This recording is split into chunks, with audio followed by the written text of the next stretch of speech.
பிறந்தேன் வெற்றியில் வளர்ந்தேன் என்ற பாரதியாரின் பொன்மொழிக்கேற்ப இங்கு கூடியிருக்கும் அவையோர் அனைவரையும் வணங்கி எனதுரையை துவங்குகின்றேன். இங்கு நான் பேச எடுத்துக்கொண்ட தலைப்பானது தோல்வியில் கலங்கேல்.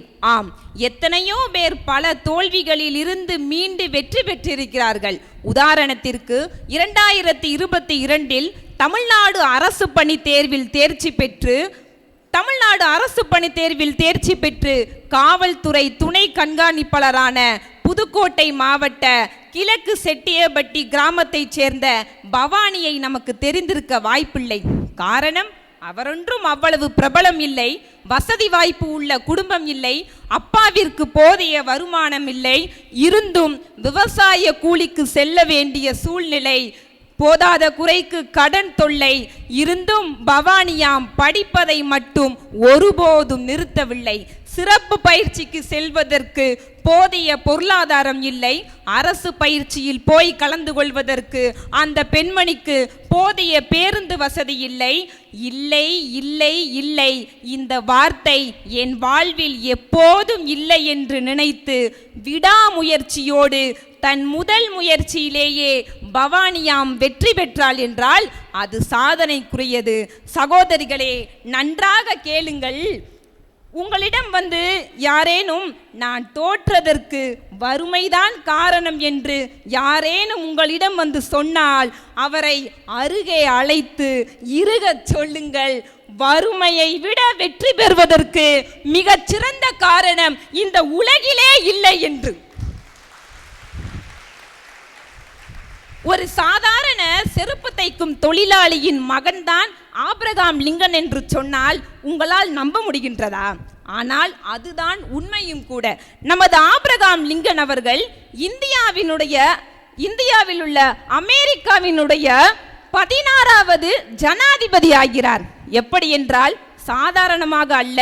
22 மற்றும் 24வது வயதில் தனது வியாபாரத்தில் தோல்வியை சந்திக்கிறார்.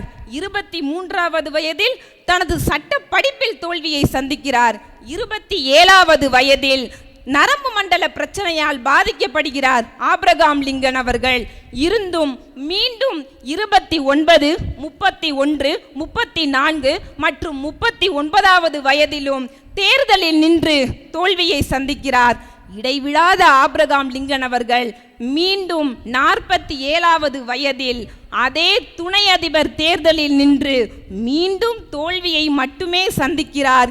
இப்படி தொடர்ந்து தோல்விகளை மட்டுமே சந்தித்து வந்த ஆபிரகாம் லிங்கன் அவர்கள் இறுதியில் தான் அமெரிக்காவினுடைய ஜனாதிபதி ஆகினார் என்றால் அது குறிப்பிடத்தக்கதல்லவா?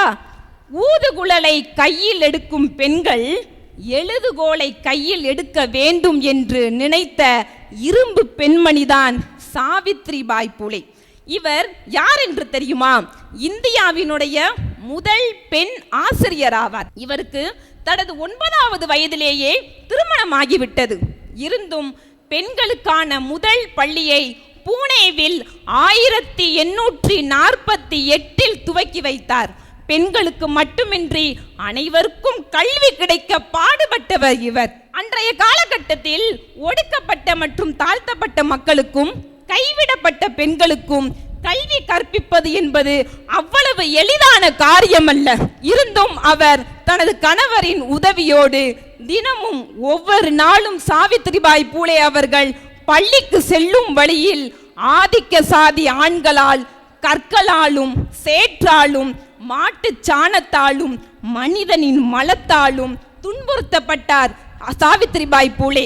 இருந்தும் தனது கணவரிடம் இதை பற்றி முறையிடவே அவரது கணவர் கூறுகிறார், சாவித்ரிபாய் பூலே, நீ எதற்கும் கலங்கக்கூடாது, பெண் பிள்ளைகளுக்கு படிப்பு என்பது முக்கியம். நீ என்ன செய்ய போகிறாய் என்றால் தினமும் பள்ளிக்கு போகும்போது மாற்று உடையை கையில் எடுத்துக்கொண்டு பள்ளிக்கு சென்று மாற்று ஆடையை அணிந்து கொண்டு பிள்ளைகளுக்கு பாடம் எடு என்று சொன்னாராம். அப்பொழுது சாவித்ரிபாய் பூலே அவர்கள் தனது கணவரின் வாக்குப்படி அவரும் மாற்று ஆடையை கையில் எடுத்துக்கொண்டு பள்ளிக்கு சென்று தினம்தோறும் மாற்றிவிட்டு தனது பணியை தொடங்கினாராம். இதை நான் ஏன் உங்கள் முன் கூறுகிறேன் என்றால், அன்றைக்கு இருந்த ஆதிக்க சாதி ஆண்கள் தரும் துன்புறுத்தல்களுக்கும் அச்சுறுத்தல்களுக்கும் நமது சாவித்ரிபாய் பூலே அவர்கள் அச்சமடைந்து பயப்பட்டிருந்தால் இன்றைக்கு நாம் எல்லாம் கல்வி என்னும் ஏணிப்படியில் ஏறிக்கொண்டிருப்போமா, அல்லது நான் தான் உங்கள் முன் பேசிக் கொண்டிருப்பேனா?